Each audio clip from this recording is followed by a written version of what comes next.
Hey everyone, this is Ben from T3 bringing you a game from the Northern California Regional that happened on April 9th at Game Kastle. And I have with me special guest commentator Jon Dalesandry. Hi Ben, thanks for having me. Yeah, no problem. Thanks for being here, John. And you actually played in this tournament as well. Is that correct? And you did very well, if I can recall correctly. Yes, you were in my hotel room. Of course you remember. So on the left we have Brian Cronin playing Spark, and on the right Kris McLennan playing Max. And both of these IDs, I think they were the only people at the regional that were playing these, or not Max, but I think Brian was the only Spark I saw all day. That could very well be the case. Spark is not commonly played, unfortunately. Yeah, and Kris was doing very, very well. I know this was the Apocalypse Max build that was very popular. I know leading up to regionals, I don't think it had a lot of hype at this point in the game, but Brian immediately putting his Spark ID to work, getting the campaigns and advertising up, which of course is going to make it more difficult for Anarchs to get their liberated accounts up and going. Oh, he's going to use day job here though, so it doesn't really matter. Yeah, well, that's a good way to recover from it, but I'm sure Kris would have liked to get his liberated or something up and going, and I can't quite make out what else he has in his hand, but it might be a DDoS there, actually, ready to go.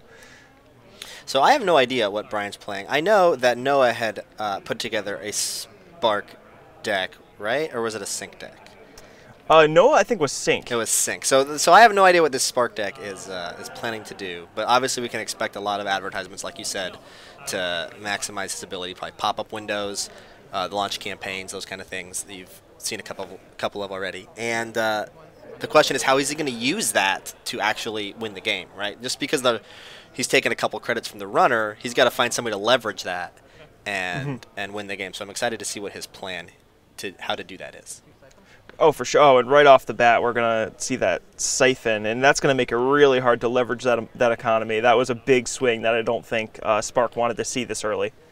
I agree. So why do you think he iced his R&D instead of his HQ? As soon as I see the first turn, Max flipped an Eater. As soon as I see an Eater, I'm expecting a Siphon.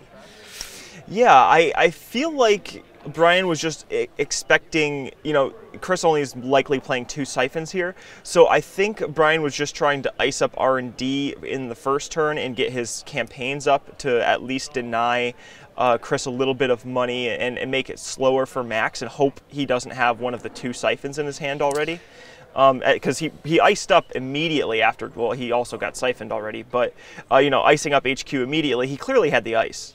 He might have just run into it. But yeah, I mean, it's an interesting choice because Max will ruin you with Siphon, but she can also ruin you with a first-turn Keyhole. And it's a tough decision to have to make. I typically, in Spark, I think I'd want to protect against the Siphon because your game plan is probably built around that economic battle because you've chosen an ID that leverages that. So for him to ice R&D instead and risk the Siphon seems like a misplay, but like you said, we don't know what's in his hands, so what his plan is. Well, maybe he had a good reason for that.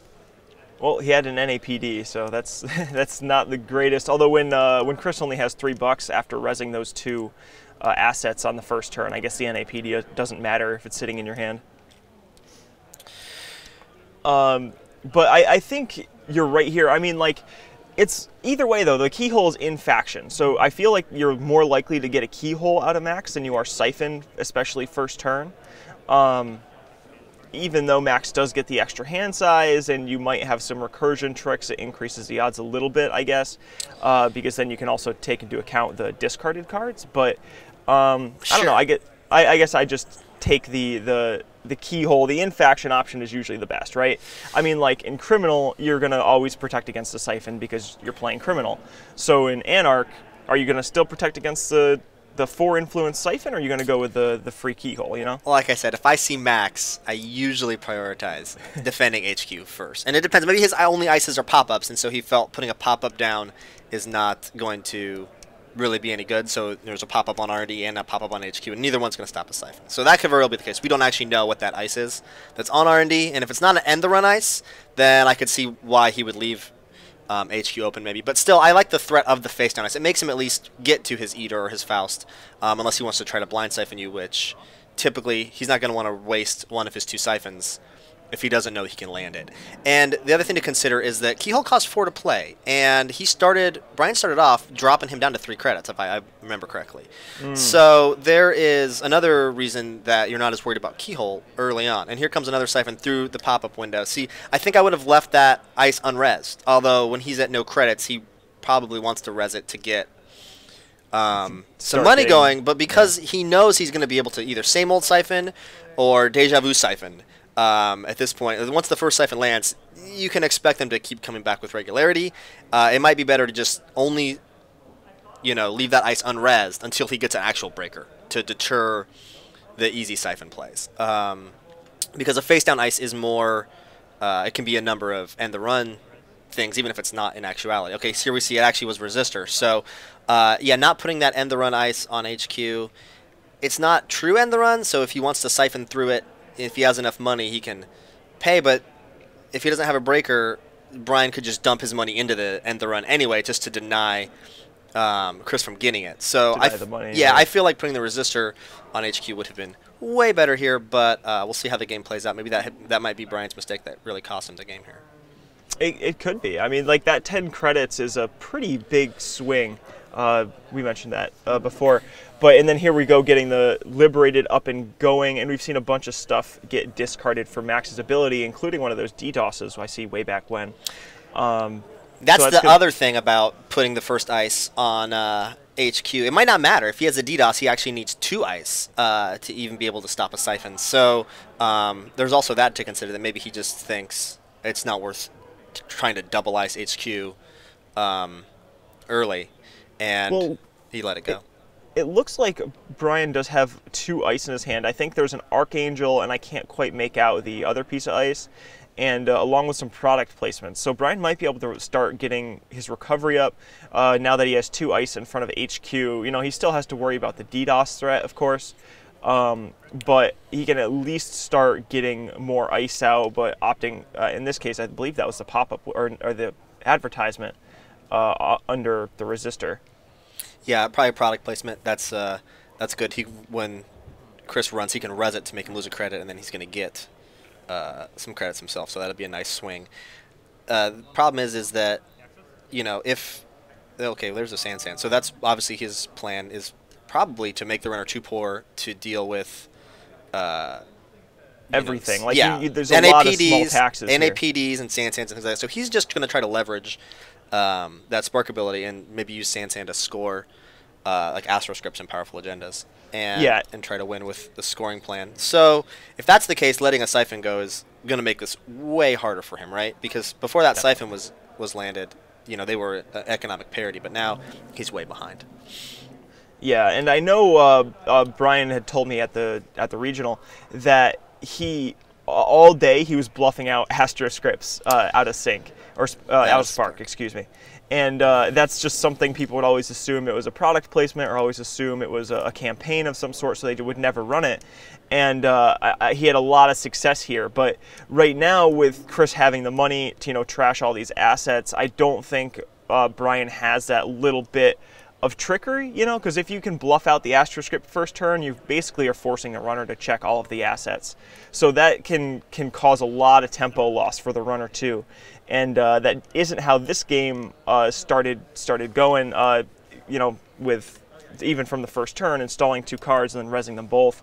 There wasn't much of a surprise there, and that kind of did start the door, opening the door for the Siphon spamming here. Well, I think Brian got a little unlucky here, where he made his first turn play, like you said, of just rezzing those early to deny Kris the credits, which was great if he'd had a sure gamble in hand, right? Dropping him down to 3 makes that first turn. He can't play Liberated, like you said. He can't play Gamble. Unfortunately for Brian, Kris happened to just have the day job and was able to make that play instead, which got him set up very nicely. And, so unfortunately for Brian, that didn't really work out for him. But I'm surprised he didn't. Oh, he did. Okay. Yeah, he gambled. He finally got his hedge fund played and moneyed up here. So he's finally kind of stabilized a little bit. He's got some ice on the board, but he's still definitely clawing back from the earlier attack by Kris. And now he's got to go get this Sansan because Brian has the money. Yeah, so I think we got another Siphon here on Chris's side. I believe there is a Siphon. Here's the last DDoS, which is not what you want. Nope, this is not what you want to see. And he had to go get the sand so that Brian couldn't dump his money into it, and duck the Siphon that way. So this is well played by Kris. This is kind of your standard, aggressive Siphon deck versus a NBN deck play we've seen for a long time now of battling over who can duck the money where, right? Can you steal it with the Siphon? Can they pump it into hidden stuff? And Kris is really controlling it well. And he can't res this ice. He's looking at it, but he can't res it.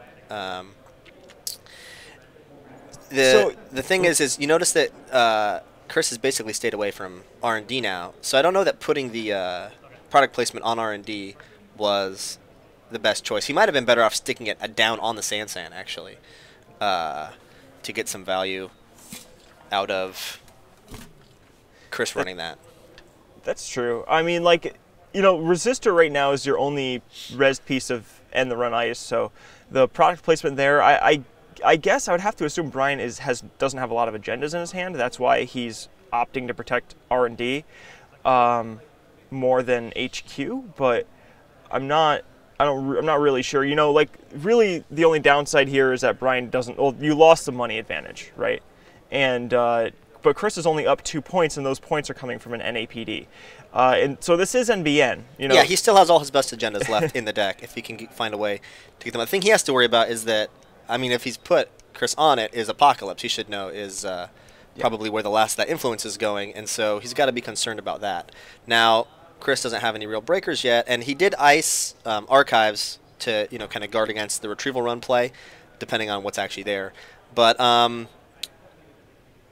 Brian, I like you said, got here sounds like by putting out sneaky, naked agendas, and I love seeing a spark in the cut. This is fantastic to see. So I hope he can continue to work some magic with that. Did Kris check that remote that he put out? I don't think he's checked this one yet. Because I think up till now he's checked most things. So Brian might have a window to try to sneak one out again here. And dare Kris to check everything.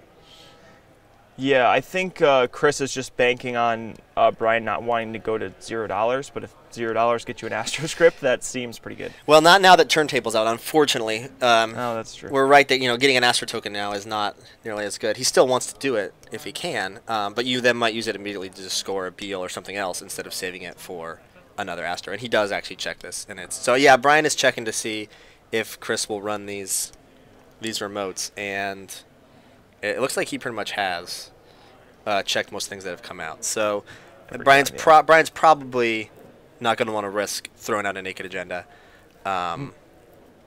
if Kris is keeping him honest, which is what he should be doing here when he has this much tempo advantage. For sure, yeah. And Brian does have a product placement that'll probably go in a remote. The extra couple bucks and small tempo loss for the runner seems worth it. If that's the product placement, this seems like a good play. Threaten to put out an agenda here, and see if he has an answer in hand for getting through what is probably a wraparound or something. He's injected away another breaker, but he's got a ton of money. Oh, but Deja Vu can get him whatever he needs here. So let's see how he decides to attack this face down ice. A retrieval run here would do a fair bit of work. There's the Davids and the Eaters. All your Eaters are in the discard pile, and 2 of your Davids, it looks like. So the retrieval run is looking pretty important at this point. Yeah, David's good, but he actually has enough money that he can Eater through a wraparound once if he really needs to. Although if it's on the remote, then that doesn't work so good. So I would think I wouldn't want to put a wraparound on the remote. I would hopefully go for like an Enigma or something that he can't get through easily. Oh, Corroder is another great answer for wraparound. Yeah, keep that HQ pressure up. He's gambling on the fact that it's a wraparound. And like I said, I would love a small code gate here because I think that's the most secure ice against this deck, but it doesn't look like Brian has one of those. No, so he's just another resistor. He's just going to tack some money, yeah. But at this point, Kris does have like 6 tags. Exactly. So he's going to have to pay a decent amount of money to pay through the trace. And there's the product placement play like we talked about. That's just fantastic. Yeah. So that's just going to discourage Kris from wanting to spend a bunch of money to check everything. And he does trash it so that Brian can't make him run into it again by putting something else in that remote. But Brian does have the opportunity here with that Archangel. He could really force Kris to either spend a lot of money getting into HQ or the remote, along with maybe get some pressure on and try and threaten a score. So he did install the ice. It might be the Archangel over HQ. That would make sense. It really makes HQ solid, I feel, at least until Kris gets a David out. Yeah, or you know, gets a DDoS. I'm assuming he has a levy in this deck to reset everything, obviously. So once that levy goes, then the DDoSes are back. You know, and he also has to just worry about getting apocalypsed at some point. And if he, you know, deja vu's for an eater or something, he could definitely pull it off. He has enough. Well, he's actually getting a little. The play with the product placement did make him have to spend some money, so he's getting a little too poor to probably apocalypse at this point. Yeah, I think if he does, Kris is going to be at very, very low credits, and that's not where you want to be after apocalypse. And checking HQ here, Kris is doing a really, really good job of not letting up. No, he's definitely been consistently applying pressure everywhere. I think he's really running this game well. Yeah, true Anarch way. Pressure on everything. Figure out what you can abuse and where you can really take advantage. Yeah, pick the server. Like he has, like you said, left R&D mostly alone for now, and he's been able to get, you know, Brian to just invest all his resources on HQ, and you know, he, by the nature of the deck, has to waste an ice on archives for retrieval run, and has to double and triple ice things because of DDoS. So Kris feels like he's been in control of this game pretty much the whole time so far. Yeah, and Kris does have the same old thing in his hand too. So the Siphon play, I think, is why he probed HQ a little bit more. He wanted to see if Brian would res that ice and what it is. So I think Kris is looking for that window to even get more money off of Brian, and that's why, especially here, resing that Archangel is super important. If Kris can get through the pop-up, Brian has $5 for Kris to steal again, and that's really bad. Well, really bad for Brian. Really bad for Brian, yeah. So, but he goes through, sees it's a San, and he's not really, Brian doesn't have enough money to take advantage of the San now. But it's funny because he doesn't have to bother to replay that corroder because he has so many tags that corroder is not good at getting through that resistor anyway. He just wants to pay the trace, which I think is kind of funny. So resistor's doing some work there at least, in being a zero cost ice that's costing 4 or something. So resistor's doing some good work in this game. It's awesome. It's such a sleeper card. Like it looks funny on paper, but I feel like you get a lot of value out of it when you play it, regardless of whether or not you are actually running tags. Sure. And let's talk about this. Actually, Brian goes ahead and reses that product placement now, which I think is a good call, because it puts him down all the way down to 4 credits, which means a lot of his money options are not going to be there. And if he's looking to Siphon soon, he's not going to have a way to get that corroder back down and get an answer for Archangel all at once. So that was a great time to do that as a nice tempo shift, and hopefully he can take advantage of it. Oh, but nope.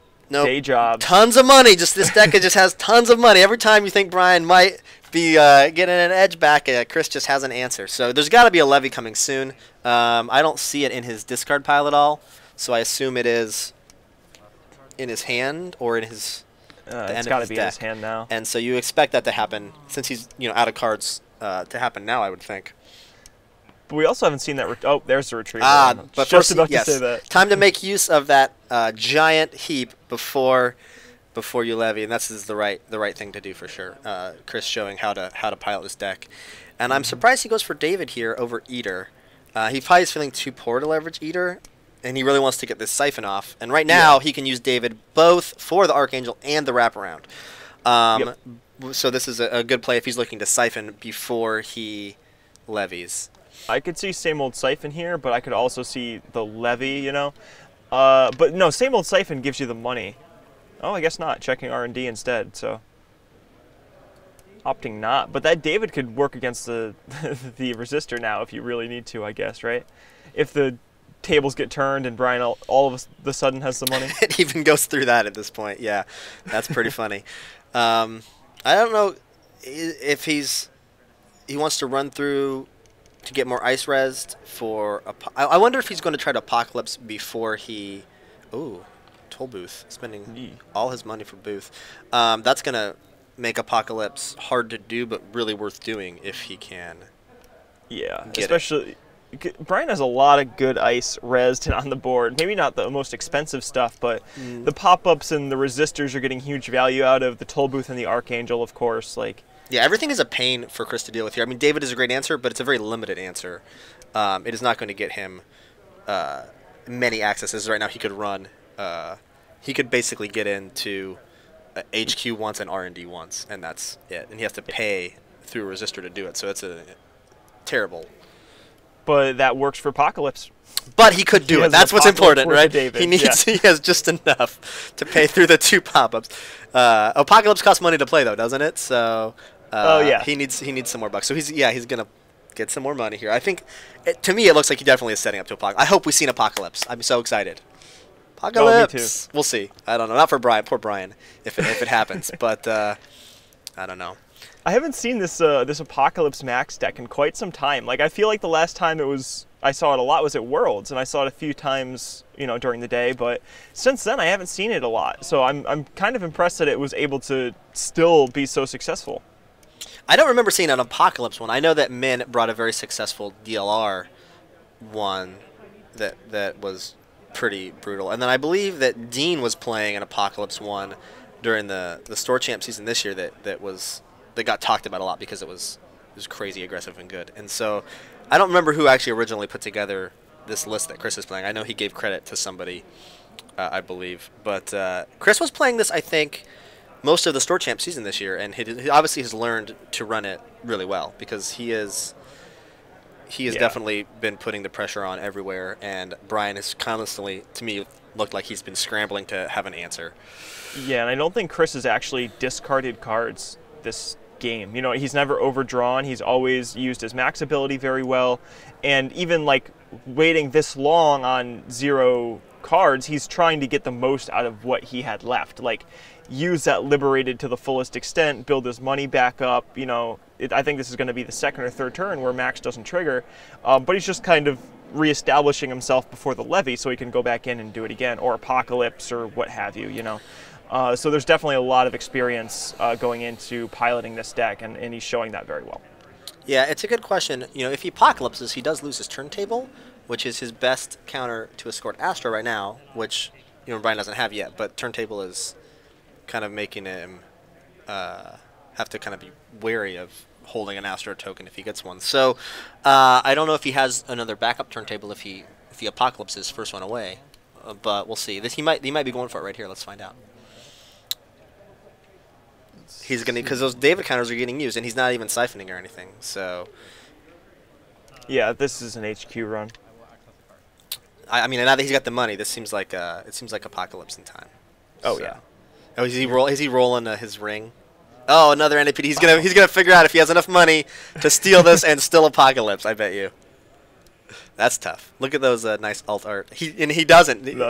That means because he knows it's gonna be stranded in a hand after this, so he knows he can go back and get it later. And yeah, here's the Brian R&D run. Yep. Yeah, Brian is probably if he's smart, he'll res both of those product placements to deny him some money if he can. Well, I guess he only can make 1 fire, but still, might as well. Hey, anything is better than nothing, right? Oh, it's those were the face downs. I think he should have res the HQ one. There it is. There it is. All the cards. Oh, Brian, that's brutal. Levy safely hidden away in hand. Yeah. The last card remaining. Yeah, what a powerful card when you can pull it off. And that right there, look at the power of Apocalypse. It just wiped the board. He knows there's an agenda in hand. He can't have been holding on to much ice this time because he was playing it out to, because all the other cards Kris has that he has to respond to. So just coming back from this is going to be, I mean, Brian is in a really tough spot now. Yeah, and I'm looking at Brian's hand. I don't know if you can see it on your screen, but he has 4 agendas, I think. There's 2 Beals, a food, an NAPD. Yeah, it's not looking good. And I think Brian even tried to help mitigate the turntable play by scoring out the 15 minutes. So Brian was even trying to get rid of some of his one-pointers, I think, or just get that out, or bluff it out to see if Kris would run it, but the Apocalypse play kind of took precedence. I think I saw him put an Architect down, and then he's just going to discard some cards. But this is the chance for Kris to levy and reset his deck. Get all that nasty stuff back where Max can get to it, and go through the whole thing again. And at this point, 1-2, but Kris has, I think, a very strong position. Like you said, the agendas have bunched up. In HQ by now, we should be aware of that. There's only been one Jackson used. And so, it's a good... And the fact that he went ahead and iced HQ, obviously one for the Siphon again, but two, there's agendas in there. Kris is probably going to make that. He'll be able to check R&D for free, but also he should know that the agendas are probably sitting there for the taking. Definitely, and I think the priority here is money, and Kris is going to get some money. Maybe we'll see a day job again. I think this might be a good spot for Brian to try and sneak one out and hope I think Kris a naked has the day agenda, job. a naked agenda is maybe worth trying here, just because if it's a San or something else, Kris can't do anything about it, so he might want to spend his time moneying up, and unfortunately, that's not the play that Brian makes, because he has enough money here to... Oh, there's the day job. So now his window's gone, because now Kris can afford to check for a San or a pad or anything. And I think, like you said, that was the turn to... I think he was worried about Keyhole on R&D again, but remember, Kris didn't have the money for Keyhole yet again. So I think Brian has just made a couple misreads on the windows. There's the Keyhole right there. So some of the misreads on the windows of what Kris's vectors are at that time, and where he puts his ice in response to that, unfortunately. Oh.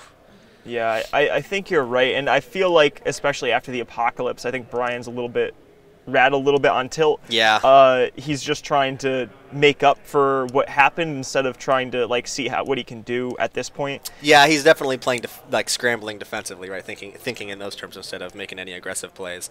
And Kris talking about knowing the agendas are in hand, instead of just trying to poke for a single thing, just blind wontons, because he's realized that there's not much end the run ice here that probably will stop him. The wraparounds that were there are gone. Anything else, resistor or something, he could either he pays a few credits to get through, or Brian has to spend a ton of money, which is also fine for him. And he's going to put Jackson out to save the wonton. So let's see if he, honestly, with that, considering that he just put Jackson out, I might not wonton here. I might just access for a single card. Let's see and that's what he decides to do, which I think is a good call. Oh, no, he's wontoning. Oh, I think that's the wrong play. He knows there's an NAPD in there. He saw him put the Jackson back. Hitting the Astro. If he had just done that last turn, right? I think that was the card from his deck, from Brian's deck. Right, but I'm saying if he had just... he didn't maybe not have it in hand, since it was I don't think he had it in his hand. Okay. But either way, even a Beal, if he was able to sneak out a Beal and go up to 3, not having the Astro token hurts, but... Oh, but he's going to fast advance another one here. Oh, but it's not an Astro, it's a Beal. Oh, that's just... Oh, the opposite would be so much better right now, right? It'd be 4-3, but with that Astro token, he's got to go trash this Sans, take his much of his money away. Could be a whole different story if those agendas had just been switched. Mm-hmm. Oh, definitely, yeah, especially since Brian does have at least one more Beal in his hand. He could fast advance that out, and now you just need one more trick. And then he just needs a way to get that last agenda scored. So just kind of things not going so right for Brian this game. And he's going to make him use the Jackson here. Yeah, just pressure everywhere. Kris really is just piling this Max deck so very well. And really not having much installed either. I think this is exactly what you would expect from an Anarch deck. I mean, classic Anarch, right? It really is. It's just make use of what you got to just ruin the corpse fun however you can. Yeah. And Architect would have been great for him to see before the Apocalypse, right? Unfortunately, because they'll stick around. Unfortunately, he doesn't have the run, so he's still vulnerable to Siphons. I don't think Kris cares if he gets some free installs if he takes all his money, because he could just check whatever he puts out in an remote. Otherwise, it's ice that he can't afford to res if his money's gone. So Architect was great for saving that Jackson. It was great for that turn, but going forward, it's not going to really help Brian. Yeah, not get siphoned. Yeah, it's something like you said, if Brian could have gotten that early game, I think it's very, very different. It's harder to get through in terms of breakers. It does more for Brian in terms of board state, and it can't be Apocalypse. So it's like it's unfortunately just not going well for Brian at this point in the game. A lot of things are kind of flipped or reversed where he'd like to see him. Sure, but we talked about it already. But I really think it goes back to the decision of where to put the first ice, and it's such an important decision against a lot of different runners, but especially Anarch, because that's what's scary about Anarch is you never know, like you say, where they're going to be able to apply the pressure and what they're going to want to do. But I will say for me that when I see a Max deck, I almost immediately want to prioritize defending HQ, because that is where I'm the most worried about them. If they're going to be able to successfully use some of their better cards, that it can be really painful when they do. I mean, I feel like that was a great play by Brian. I want to get back to your point, but putting the special offer over the campaign, I keep forgetting the advertisement, the thing. It's a big money swing there. Big money, product placement. That's it. Getting a lot of money there and forcing Kris to check it. But back to your point there, the protecting either way, you're probably right there. It's just too unpredictable, and the credits are a bigger impact. The credit swing, the 15 credit swing, is a way more impactful than the keyhole, I feel, for 3 turns. 3 turns at most, right? So it's either 2 or 3, and I think you don't keyhole on your last click. Yeah, exactly. So, I mean, it's just, like I say, it is really tough to know what the Anarchs are going to want to do. Wanton can be bad if you have a bunch of agendas at hand. That's not really a threat early.